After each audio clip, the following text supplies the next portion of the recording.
Corn School is brought to you by BASF and Pride Seeds.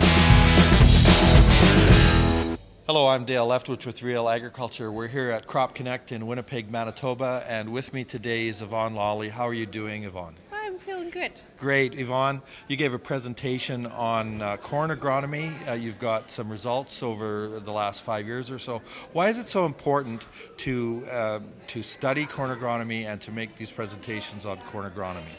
Well, here in Manitoba, there's been a lot of interest in corn. Yields of corn per acre have increased a lot. Our acreage of corn is has been increasing slower than the increase in yield in corn. And so about 5 years ago, we started talking about some of the agronomic issues that are important to increase adoption of corn in Manitoba. And so this 5-year project looked at corn agronomy from many different angles, from rotations to residue management of corn, as well as looking at corn heat units and how well we can predict corn phenology in Manitoba. And then we rounded that off with some economic analysis as well. As far as corn is a relatively new crop really in Manitoba and on the western prairies. It's not that it wasn't grown here, but to successfully grow it, to grow it in the kind of numbers you need to, it hasn't been that common. But most of the time people think about just heat units, and there's so much more to corn agronomy, I think, right? Absolutely. I didn't talk about it today in my presentation, but in previous conferences we've talked about just the issue of residue management with corn and how intimidating residue management can be for growers who are already concerned about the residue they have after wheat. Right. And so, in this project we were able to look at different tillage tools to say, okay, here are some strategies, here are some tools that you can consider both to get rid of the residue or to use some conservation approaches and still be able to plant crops after corn. With corn heat units, we were concerned about our ability to predict corn maturity. And as breeders are adapting this corn to this new prairie environment, how reliably could we use things like relative maturity or corn heat units to select corn varieties? And I think for this project, all we've done is really open the can of worms to say that there are some questions here. We do need to look at it from a prairie perspective. And certainly one of the issues that I spoke about today was rotations with corn. And in Western Canada and Manitoba in particular, we're growing corn in rotation with a wider variety of crops than the major corn growing areas where we tend to get a lot of our research from. Well, in other areas, what are they? Is like corn. Like what is the rotation, say in Iowa? Right. So there you're looking at corn, soybean rotations, or how to optimize those two crops in rotation. Right. Whereas here in Manitoba, corn is a crop among many, where we're growing corn with spring wheat, with canola, who is a very important player in rotation, as well as soybeans in Manitoba. That's increasing the importance. And then we also have our minor crops like edible beans and potatoes. Corns are often grown in rotation with those crops to input carbon into those soils after those low carbon, high residue, or intensively tilled kind of special crops that we grow in Manitoba. There probably aren't a lot of geographies where they rotate corn and canola, I bet.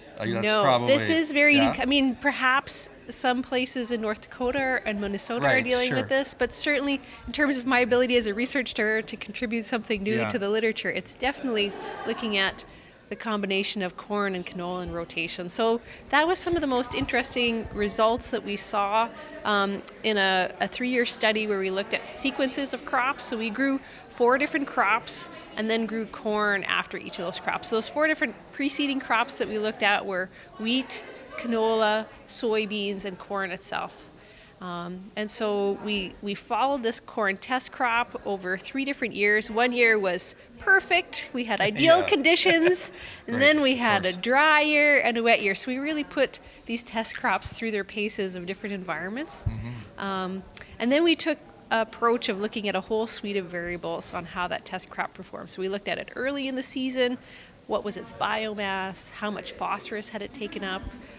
We looked at it sort of at tasseling and silking time, again looking at biomass, rating it for maturity, and then again at harvest where we looked at yields as well which is really important for Manitoba, is moisture content at harvest. Yeah. Because inevitably we need to dry our corn here, and that costs money. Yeah. That's farmers can end up spending months drying like corn and combining late in the season.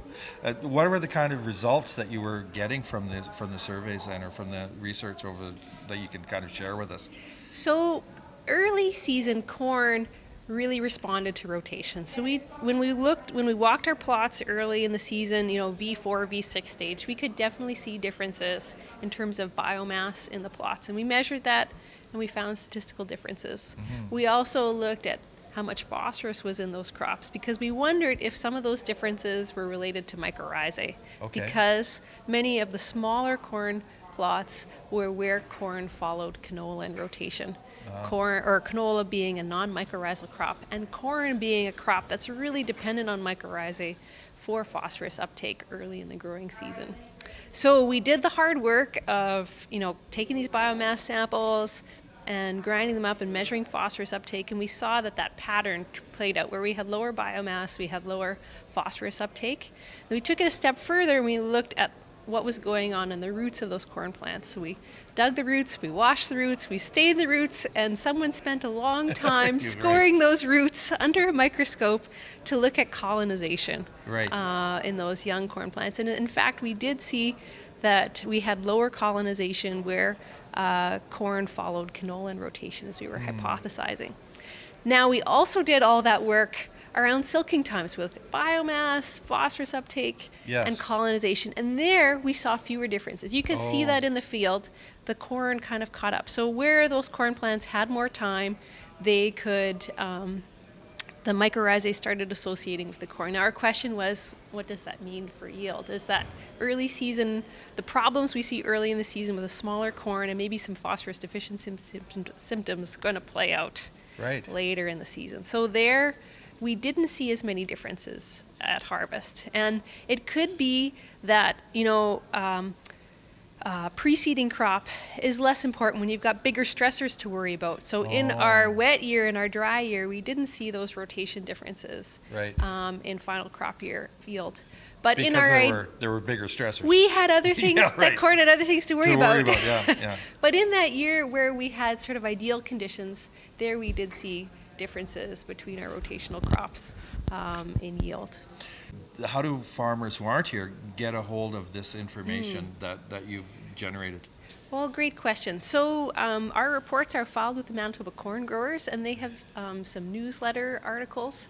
I think they also have a science edition of a magazine coming out this next year, so that might be a publication to watch for. And several of I think all of the projects that we worked on in this corn agronomy project are going to be featured in that Manitoba Corn Grower Science Edition magazine. Okay, excellent. Well, I just want to thank you for being with us on Real Agriculture today. It was very helpful and very informative. Okay.